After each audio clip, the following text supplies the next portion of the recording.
پاکستان کا نام تجویز کرنے والے چودھری رحمت علی ایک مخلص سیاستداں جنہیں اپنے وطن سے جلا وطن کر دیا گیا اور ان کو پاکستان میں دفن ہونا بھی نصیب نہ ہو سکا اور وہ کیمبرج یونیورسٹی میں امانتاً دفن ہیں۔ اس ویڈیو میں آپ ان کی زندگی کے متعلق حقائق جانیں گے اور جانیں گے کہ انہیں کیوں جلا وطن کر دیا گیا۔ اس سے پہلے کہ آپ آگے بڑھیں، آپ ہمارے چینل کو سبسکرائب کیجیے تاکہ نئی آنے والی ویڈیوز آپ کو مل سکیں۔ چودھری رحمت علی 16 نومبر 1897 کو مشرقی پنجاب کے ضلع ہوشیارپور میں پیدا ہوئے۔ ابتدائی تعلیم مکتب سے حاصل کی، matric Anglo Sanskrit high school Jalandhar سے حاصل کی۔ اس کے بعد اسلامیہ کالج لاہور سے 1915 میں ایف اے اور 1918 میں بی اے کیا۔ آپ نے 1915 میں محض 18 برس کی عمر میں تقسیم ہند کا انقلاب آفرین نظریہ پیش کیا، جس کی مخالفت پر آپ شبلی بزم سے الگ ہو گئے۔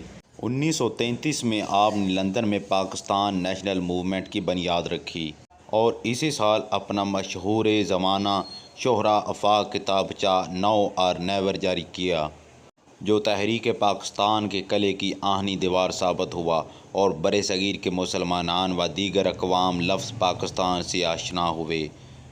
انہوں نے جرمنی اور فرانس کا سفر بھی کیا اور جرمنی کے ہٹلر سے انگریزوں کے خلاف مدد کا وعدہ لیا۔ اس کے علاوہ اسی سلسلہ میں امریکہ اور جاپان وغیرہ کے سفر بھی اختیار کیے۔ قیام پاکستان کے بعد اب دوبارہ پاکستان تشریف لائے، مگر نامناسب حالات اور رویوں کے باعث آپ دل برداشتہ ہو کر دوبارہ برطانیہ واپس چلے گئے۔ تصور پاکستان کے حوالے سے چودھری رحمت علی اگرچہ ایک بڑا نام تھے، لیکن انہوں نے بلوغت کے بعد اپنی زندگی کا زیادہ تر حصہ برطانیہ میں گزارا۔ 1947 میں قیام پاکستان کے بعد وہ 6 اپریل 1948 کو لاہور واپس آئے۔ لاہور آنے کے بعد وہ قیام پاکستان پر عدم اطمینان کا اظہار کرتے رہے۔ 1933 میں انہوں نے جس پاکستان کا تصور کیا تھا، وہ اس کے برعکس آزاد ہونے والے چھوٹے سے پاکستان سے ناخوش تھے۔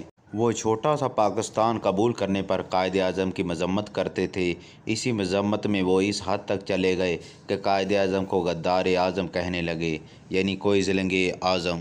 چودھری رحمت علی پاکستان میں رہنا چاہتے تھے، لیکن وزیر اعظم لیاقت علی خان نے انہیں ملک بدر کر کے ان کی ملکیتی جائیدادیں ضبط کر لی اور اکتوبر 1948 میں انہیں خالی ہاتھ برطانیہ جانا پڑا۔ آپ کا آخری پتہ ہیری ہٹن روڈ، یو کے تھا۔ آپ ایم سی کرین کے ہاں کرائے پر رہتے تھے۔ جنوری کے مہینے میں سخت سردی کے دوران ایک رات آپ ضرورت کے کپڑے پہنے بغیر باہر چلے گئے اور واپسی پر بیمار ہو گئے۔ 29 جنوری نمونیا میں مبتلا ہو کر شدید بیماری کی حالت میں آپ کو ایولائن نرسنگ ہوم میں داخل کرایا گیا، لیکن صحت یاب نہ ہو سکے اور وہیں پر 3 فروری 1951 کی صبح ہفتے کے دن انتقال فرمایا۔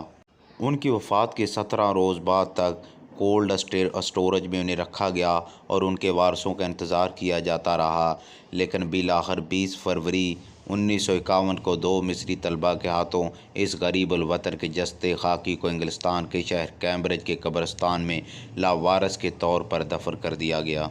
وزارتوں، الاٹمنٹوں، ہوس اقتدار کے ماروں کو خبر بھی نہ ہوئی کہ ان کے ملک کی تحریک صف اول کا مجاہد 200 پاؤنڈ کا قرض اپنی تجہیز و تکفین کی مد میں کندھوں پر لے چلا ہے۔